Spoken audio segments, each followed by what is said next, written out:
Right now, we are in a fresh best of 3. Now, we already played at the winners match, guys. Normally, we do the losers match first and then the winners match. But due to time constraints for life, we had to swap those around. These guys were both kind enough to accommodate. So before we even get started here, big thank you to both puCK and Jaedong. But this is the losers match and the big one! The big one here on Base Trade TV. This best of 3 decides who's out of the tournament. This is a big one. Ha, no, I just said that like 5 times in a row by accident. Either puCK is leaving today empty-handed or Jaedong is leaving today empty-handed. I don't know who to root for in this instance because I love both of these players. I think I know who ZombieGrub's rooting for, though. Regardless, spawning here in the bottom left corner of the map. Waiting to see if he's out of the tournament or if he goes on to fight against Journey in the last spot for the last best of 3. It's the blue Protoss player from IVD Gaming. It's puCK.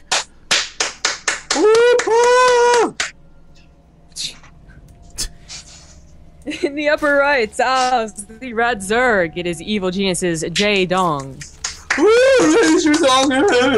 Alright, so we haven't talked about this for a couple games, but real quick, guys, people have been asking, who's that guy in the background that's yelling? Who's the third person on the cast? That is James, aka the WCS America translator, aka at SC2Mal.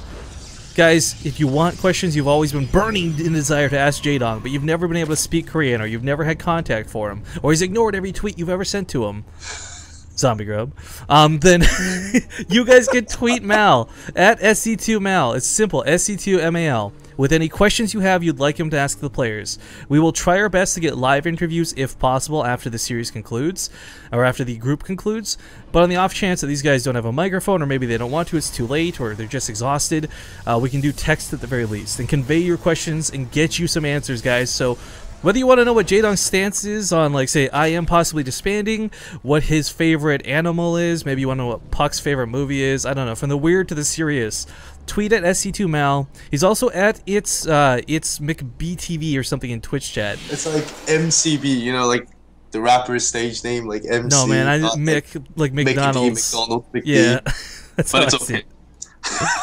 But no, seriously, if you've got questions, guys, tweet it at him. We'll bring it up again in the last series of the day. But focusing on the match at hand, Jaedong. Yo, every time I've ever seen him play as ZVP, he's always looked really strong. There's no painting a different picture. puCK, I think, is in trouble. But if there's one guy who's been playing a little bit weird, maybe he can get his way back in with some cheese. I mean, Arthur, as an example, is one of the cheesiest Protoss players, and he's top of the Korean GM list frequently every season. So, cheese can get you far in StarCraft 2. It can get you really far against Jaedong, according to his WCS runs. Well, this season is WCS run. Well, this season is WCS run is simply consisted of a walkover, of course.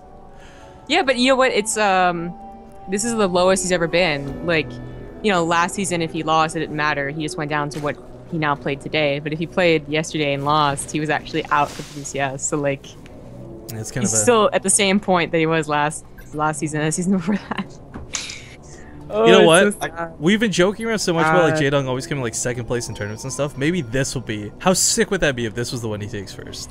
Our tournament. That maybe makes me want to cheer for Jaedong. But then what if Journey wins his first big tournament and gets a team because of it? I know. I can't decide. I don't know. The rest of this group is so heart wrenching. I can't. There's 3 of us on the cast because I don't even. But seriously, actually, like cannon rushes, for some reason Jaedong has like a -10 weakness to it. I'm surprised puCK didn't try. All-ins, sometimes he holds them and it's just like, why did you try? Sometimes it's like, Jaedong, what is your decision making? It all depends on what Jaedong's here today. I don't know. Well, we'll snipe some first blood with that Ling. This is just what I think in terms of Jaedong's poor results in online matches. I didn't really talk about it with him just because, you know, it's not a pleasant thing to be talking about.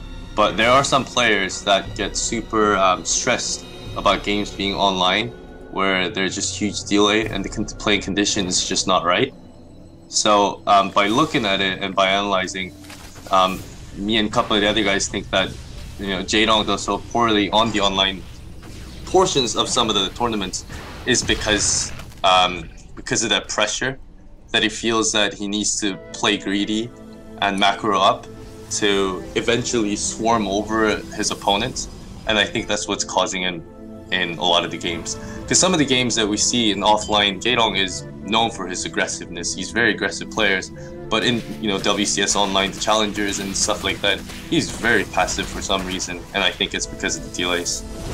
I always figured it was because, that's certainly a good point. I always thought it was because there just wasn't a live crowd.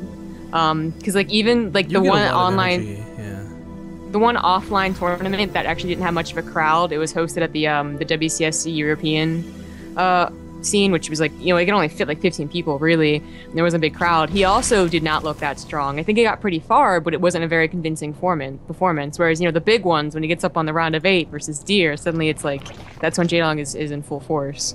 Well, I like what Jaedong's doing this game already. Going mutas early like this, possibly. I mean, a lot of the times we see like the roaches and tech swap into the mutas, but with all these gases being taken so quickly and with that very fast layer, I can only imagine he's getting roaches to the potential defensive, with the mutas being the sort of the goal here. And what he's done is like a lot of scouting with these lings. I mean, we see him spread out all over the map, overseers, lings. I mean, he wants to make sure that there wasn't a 4-gate coming so he could afford to do this, or like an 8-gate coming so he could afford to do this. Right. We casted in the Hawks Invitational a similar game to this, you remember? Where the Protoss player, I believe, won up 3 bases, and who was it he was facing? Suppy? Yes, Suppy went for a Mutalisk build, but it was like this very bad timing where Suppy only had so many Mutalisk, and believe, hit a very crisp blink all in, I think. It was kind of a bad idea. So this is, Jaedong trying to get roaches to make sure that doesn't happen, and that his Meta tech swap should be a surprise as well. Although, attacking at the 3rd, maybe he'll scout it. Almost hits the pylon. Is he gonna get this? Yes. Okay, shutting down that pylon's pretty big, but more pylons are placed down behind this. So for Jaedong, sadly, he loses a little bit much for it, but forced to go for those roaches. He is going for the Muta upgrades.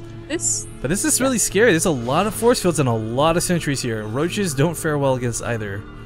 That's true, but this is more, well, those are gonna die, I'm not sure about that.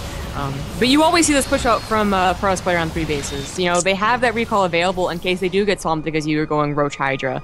With just roaches, puCK is still forcing out a lot of gas and money that was supposed to go into immediate transition into Mutalisk. It's already effective and it barely has done anything. Yeah, it's strange to consider that the case, but I mean, as a Protoss player, so oftentimes you go for those gateway all-ins. I think that's what Jaedong was anticipating coming, but going for a small counterattack, I kind of like this move. puCK doesn't have a whole hell of a lot at home, but he can warp it easily. Jaedong is just maxing out on roaches, it looks like. If he wants to crush this attack and then counterattack.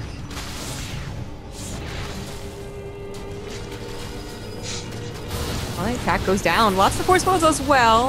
Actually pretty darn good force fields, and there's nothing really that can shoot over them, without any Hydralisk. Yeah, that is where he's really coming strong. I mean, you segment off the army, cool, whatever, but it's the fact that early on, Zerg just, there's no range. It's all melee. It's Zerglings, it's roaches, which are almost melee. It's just not a lot he can deal with to get over that wall. I'm a little worried. That Blink, it's not really an all-in, but Blink has finished. He has a lot of Blink Stalkers. They're kind of effective, especially with the force fields, against only roaches. Well, you gotta consider, too, I mean, the end goal here is like probably heavy gateway aggression plus 3 weapon Blink Stalkers. And we've seen that just wreck Hydralisk compositions, we've seen that wreck Roach compositions. I mean, quite frankly, Vipers tend to be one of the better ways to deal with it with mass blinding clouds, but I mean, right now, Jaedong is kind of in this position where he's going for a lot of links, he's going for a lot of roaches, but everything he has is kind of defeated by force fields. Tries to save the links. If he could have gotten from behind with the roaches a little bit sooner, maybe he could have picked up those sentries, but he still has more force fields. This could be dangerous, and plus a recall. So that could be, it is, and yeah, puCK will just get out of here alive. Jaedong does take a 4th while this is going on, though, so not for naught. He's not completely panicking and screwing everything up here. Just a very awkward couple of engagements so far. Yeah, if there's been some cases before where Jaedong gets stuck on roaches for way too long. It seems like his plan to go Mutas has effectively been. Oh, never mind. There's 14 Mutalisk. Okay, well, I was hoping for any transition whatsoever. I haven't really got to use these today, but for the first time, we get to look at the income advantage graph, guys. And over the last like 10 minutes of the game, we can see Jaedong's had a very stark advantage as far as income goes, and really that reflects into why he's able to max out so easily and go for what Zombie Grip just went out, like 17 Mutas, kind of insane off of 3 bases. puCK, of course, has just recently gotten a saturation up, but his army's out of position. Unless you're, of course, too far behind. He can't do an instant recall. Okay, I think Jaedong assumes that recall is there, so... But he shouldn't just stay there. Okay, yeah. Yeah, I was he gonna say it'd shouldn't be lose his awkward to army. just sit. I like the Warp Prism out of puCK. This is something we do see every PvZ at some point. Whoa, that Overlord farm, Jesus. I think he has coverage of that area. Yeah, I think he's gonna see a Warp Prism coming. Actually, you know what? He might not, because he'll fly through the Overlords. But Jaedong, okay, he's gonna go for the Harass of the main with the mutas. There's but one cannon here to defend. puCK is getting to that point where he's almost maxed out, so he actually can't warp anything in defensively. But at the same time, this kind of allows him to have that army strength that allows him to do something like a base trade. Jaedong's throwing down hella spine cars here at the third, but they're not done yet. puCK Okay. has seen the Spire for a very long time, and yeah, it's a full-on base trade. puCK, I saw the Spire, but you know he probably didn't think that JD was going to go ahead and continue with it, as it took him so long to transfer into it. This is just going to be weird, and it all depends on how much army can they take down, because it's never a case where they actually how the fast last building. How fast is the DPS of each player? Yeah. And I kind of think, like, even though puCK's got that bonus versus armored, he does recall a good chunk of the stalkers home. Oh, this could have been a really bad recall, because if he recalls half his army and the mutas and the roaches collapse in on it, exactly. obviously Jaedong wins. I think if Jaedong goes full offensive, he crushes these stalkers and he can fall back home as a potential. Yeah, either one. He's losing a lot at home at the same army. time. You know, he doesn't have a lot of spine crawlers coming behind us. He's trying to re-get his Spire up. You know, this is a situation I didn't expect puCK to be in so comfortably, but even with this low stalker count, and I say low very much he in shouldn't air take this. quotes. He should wait for his roaches. Yeah, There's no reason they're on the way. Media afraid that the blink stalkers actually escape. The Spire does go down, and he still has a lot of mutas, but yeah, he's not bleeding too many out of this. 13 mutas still standing. Only 11 have gone down. I mean, he's lost a lot of bases, and it's going to be hard to recover off that. But Jaedong ends up coming out here with a much larger army, and this is the detriment of puCK warping or recalling back home English at this point. I mean, Jaedong kept his fourth as well, so he's got another base up. He got the Warp Prism as well. That's going to be helpful because the DTs are looking to cause that extra bit of damage to help puCK win this game. Oh man, so just a small little shout out. We got 2 more pairs of slippers that got sold, so we're up to 6 now, guys. Ooh, the slippers. Yeah, the slipper hype is real. Dr. Awesome and Queen Green Tea are 2 of the purchasers, I guess. So those are 2 subs on the channel, 2 names I recognize. Big shout and love to you guys for the support. Once again, we get a very sizable portion of that goes towards more tournament funding. And the deal we wrote that we signed and on the dotted line and all that was specifically for more tournament funding. So it's pretty cool. No Overseer, no Spores. They will get that hatchery. That's gonna suck. This was a really important mining base for Jaedong. A couple drones are actually gonna be sliced up here too, because puCK realizes he can afford to just pull off and do this. Jaedong's still got this really large standing army, and I kind of feel like if he was I didn't realize there was a DT there. He's just gonna sit and. Day 19. Need more than 3 Overseers. Where are they? Overseers, in please. the clump. Yeah, there's one in the clump. I don't know where the others are. Okay, they're now coming back. One with those mutas and one with the main army. Got it. Oh my god. Well, mutas are gonna come by here, looking for some probe kills. However, there's not any to really pick off. puCK actually has more probes than he has saturation, really, at the moment, because his main, of course, is pretty much mined out. True. So picking up probes is not that big of a deal right now. Jaedong is trying to reestablish his bases, and what should have been like a game-ending base trade, we see both players trying to recover the back end off of. And I gotta be honest, like the longer Jaedong waits, I feel like the worse it's gonna get for him, because puCK has superior upgrades, and that's gonna be a really hard thing to contend with. That's true, but nothing really, unless you have Phoenixes and Archons, like, if Jaedong is allowed to get as many mutas as he wants, no amount of blink stalkers will actually help, because like you can get like a 40 cloud of mutalisk plus any amount of lings, and that almost always beats out the stalkers, no matter what the upgrades are. Yeah, because puCK's been stuck on the stalker composition. This is huge though. Blink stalkers rely so heavily on those level 3 weapon upgrades. That's a big snipe for Jaedong. He's gonna lose the mutas on the way back. Maybe. Trying so hard, escaping. Seriously, even though he's got Chrono Boost, denying that was he's huge. Trapped. Well, okay, Muta's puCK. coming in on the return, but he needs to blink out of this, so all the sentries will die. The sentry's probably gonna go down if he focuses with the mutas. He's gonna do precisely that. Focuses with precision of a surgeon. Every single sentry taken out, but now these mutas have got to back up. Get the roaches involved with the fights. Yeah. Go. James. Up the ramp is so hard to tell. He's gonna take another position, one that's less likely to have force fields. But he's picked up all the things to see what kind of unit composition. Oh yeah, he has a changing in there. I don't know. Oh, did he sneak one in? Yeah, there was one waiting near the army. Oh yeah, 2 up here. There you go. Nice. Yeah, but before that all happened, James was making a really good point about how Man, how did I Go, get that? go, puCK go. is really stuck on Blink Stalkers. He's finally starting to morph in some Archons, only because he has DTs, so. You know, Blink Stalkers are okay at dealing with the mutas. The Archons, of course, are going to be that ultimate one blast, watch 10 things die. But it's not going to be easy, because Jaedong, I don't think is going to be that guy who clumps. You know, his control this game has actually been pretty fantastic, despite how awkward it's looked. I mean, force fields are hard to deal with. Even the best players don't play it perfectly against force fields. But the way he's been using his mutas, ducking in and out, I mean, his control of this game has looked pretty good. I don't think he's going to falter to the Archons. But I think Jaedong's playing too passively, though. I mean, he had changed things up. He just saw that.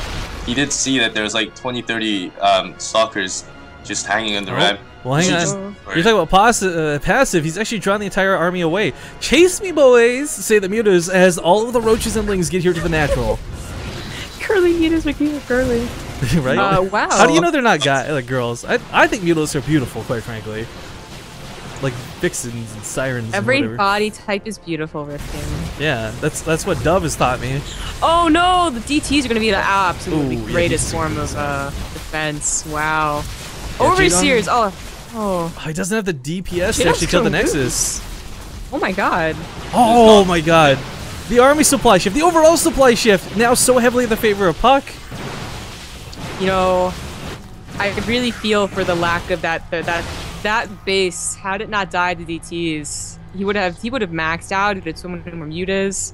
Yeah, I mean, no. because after the first what looked like a base trade, they both lost significant amount of workers. But Jaedong did a much better job in replenishing this worker count versus puCK, because puCK was stuck on about 40 pros for 40 some odd pros for a while. Yeah. But I mean, I feel like Jaedong had multiple chances to actually take the win. 31 mutas is still scary though. I mean, if the army segments off too low, too small. It's just There's always that possibility, which is why Jaedong is probably not going to leave this game. I don't know, though. Yo, while this starts to fizzle out one way or the other, we, of course, he already donated $75 today, but feeling very generous. Another $20 donation coming from Mr. Boris Makarov. Love all this hype today. How about some more? Jaedong, please. These stalkers kind of free. I mean, this is kind of what I meant, like, picking off little bits at a time, but the difference is, like, puCK's still got some production behind us. Jaedong is kind of stuck working with exactly what he has. He's lost everything. Oh my gosh.